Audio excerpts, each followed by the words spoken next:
So let's explore some of the other features.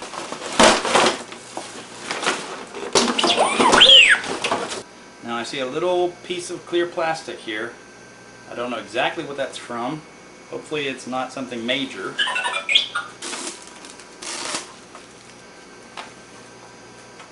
Well, I'd say when I nailed it, I nailed it.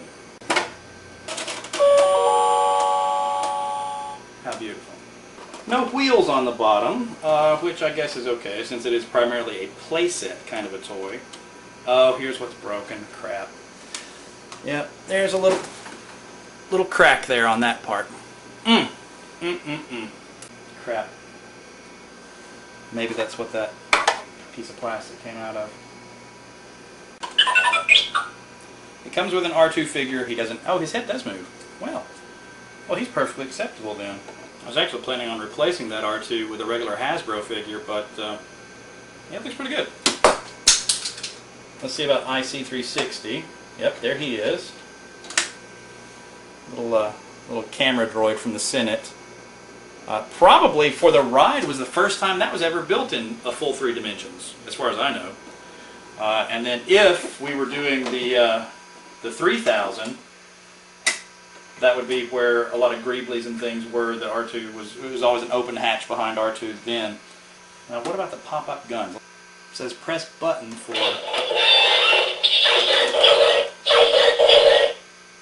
Doesn't sound much like a laser cannon, if you ask me.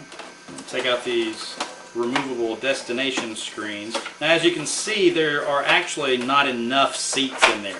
There should be 5 rows. It should seat 40.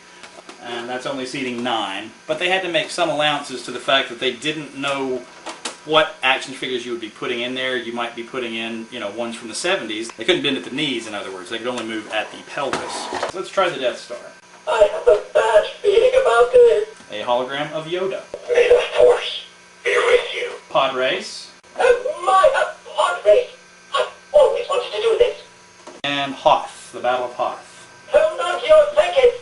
Now, that's a poor design because they didn't make his wrists able to turn that way to grip those handlebars.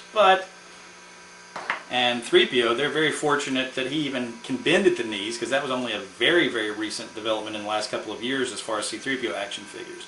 Now, here's the cool thing. When you take the pilot's chair out, it was designed specifically so that you could put the 10-year-old Rex action figure in there as your pilot if you wanted to. So, yeah, it's a StarSpeeder 1000, but it's a StarSpeeder 1000 specifically intended to also please fans of the old ride. So I can't fault them too much for some of the stuff they've gone above and beyond working on that. And I'm going to put my custom Rex in there as well, because I know I modified his neck length. He might not have clearance to fit. Yay, he'll fit too.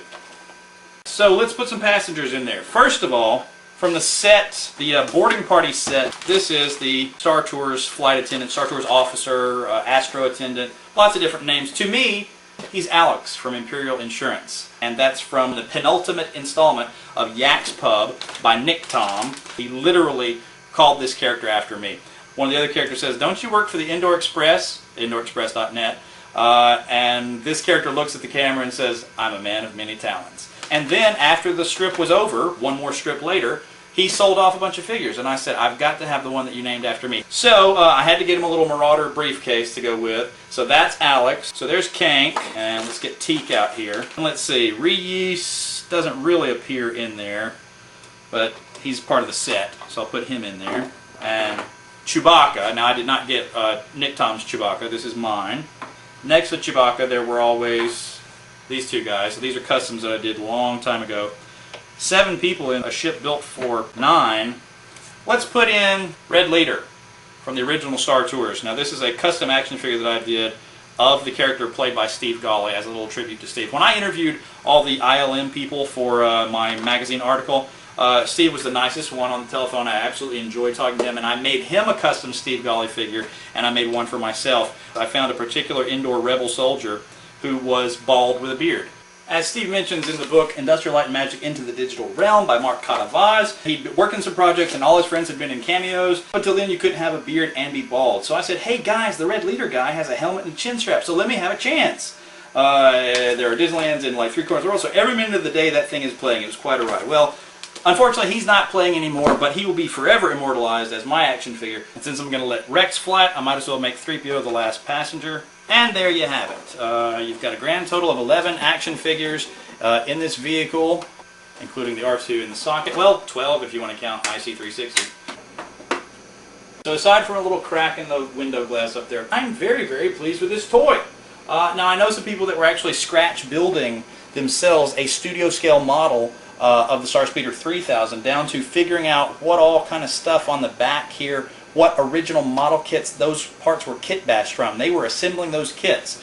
And I said, you do know this toy's coming out. So a lot of them were saying, okay, I'll wait for the toy to come out, and then I'll take the model kit parts and put it on the toy and make it a little more accurate. But this is fine for me. This is a level of details that does not bother me whatsoever. Now, if I were going to paint one white and blue and turn it into a StarSpeeder 3000, there's also one external detail that needs to be addressed, and that's the length of the laser cannon barrels. So here's my idea about that. At the Q in Orlando, the way that the barrels looked in person was that the red lights were lighting up the entire length of the barrel, not just the very tips.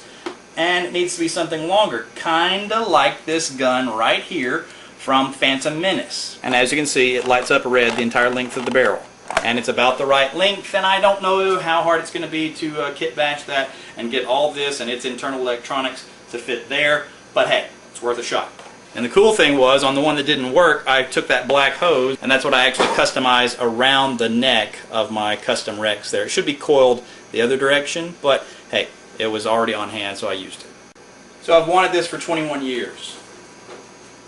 And it's pretty doggone cool. And for $56 and the shipping, yeah, I would definitely buy a couple more of these and paint one of them to be white and blue, or hopefully Disney will take care of that for me in a few years' time, even if I got a little crack right there. So thank you for watching, and I'm going to shoot another video about opening the Muppet figures. So stay tuned and watch for that one. And as always, I'll see you around the galaxy.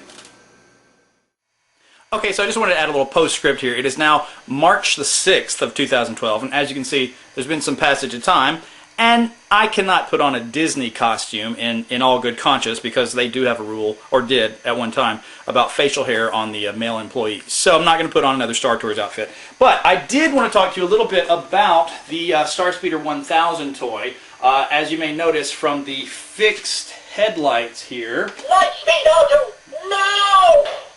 no longer has a crack on it there. So as you can tell, this is actually the second one that I've owned of this particular beauty.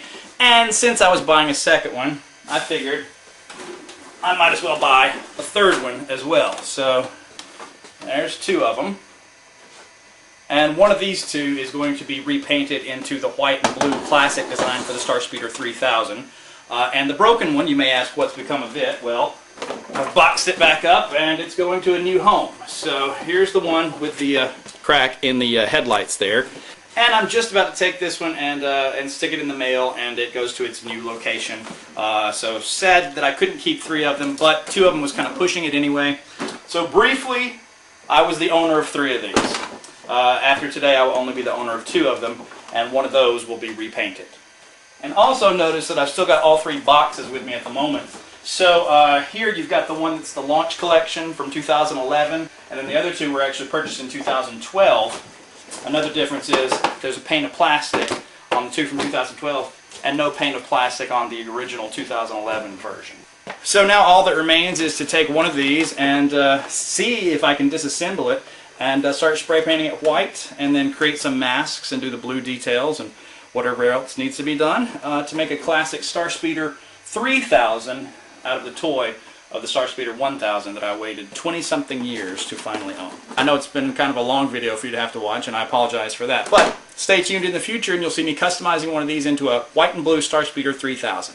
Thank you for watching.